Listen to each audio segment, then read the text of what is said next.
हे mister XYZ, जो भी नाम है आपका, यह बताइए, जो भाजपा की नीतियों का समर्थन नहीं करते, जो मोदी सरकार के किसी एक्शन से नाखुश हैं, नाराज हैं, उनका राष्ट्रपति कौन है?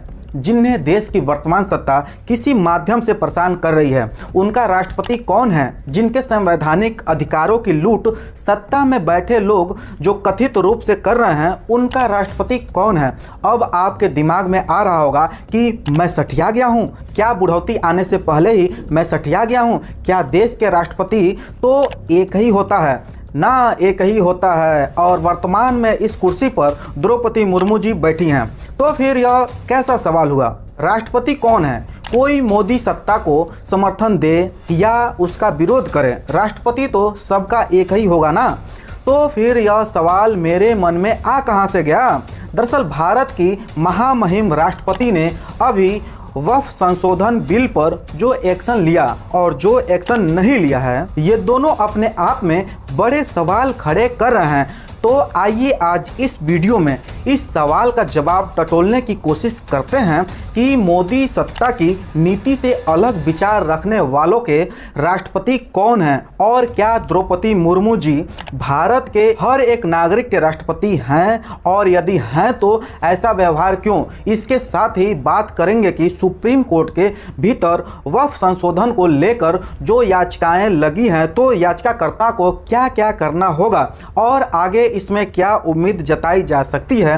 इसके साथ ही तुलना करेंगे अमेरिका और भारत की जनता की। हालांकि ये तुलना करनी नहीं चाहिए, मगर नहीं करेंगे तो पता कैसे चलेगा कि हम कितने पानी में हैं, कितने पानी में नहीं हैं। उधर मोदी सत्ता के दौरान संविधान के आर्टिकल 19 की ऐसी की तैसी करने के कई सारे कांड सामने आ रहे हैं।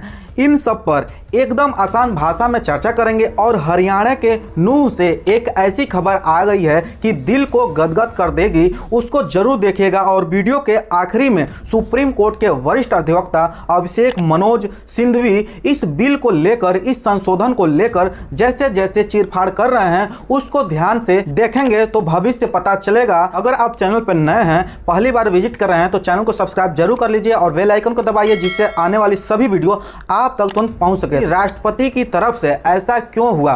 इन्हीं चीजों को छुपाने के लिए तो सत्ता और सेठों ने मिलकर गोदी मीडिया को पाला पोसा है। सबसे पहले इस सवाल का जवाब टटोलते हैं कि क्या भारत के राष्ट्रपति, भारत में सबकी राष्ट्रपति हैं कि नहीं। आप सबको पता है कि मोदी सत्ता ने कथित मनमाने ढंग से कांग्रेस सांसद सोनिया गांधी की भाषण में कहे तो जबरन संसद से यहाँ बिल पास करा दिया है, और संसद से कोई बिल पास हो जाए तो राष्ट्रपति की मंजूरी के लिए जाता है।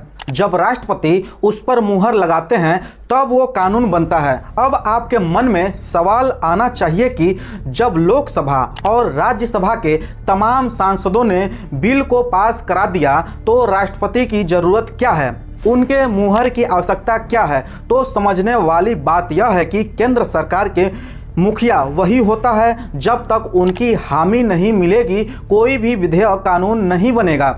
यानी अगर राष्ट्रपति मंजूरी ना दें तो मामला अटक सकता है। और शक्तियों का इतना बंटवारा इस तरह से इसलिए किया गया है ताकि किसी की मनमानी जहां तक हो सके कम से कम चले। वैसे तो अलग अलग राजनीतिक दल ही राष्ट्रपति के चुनाव में भाग लेते हैं।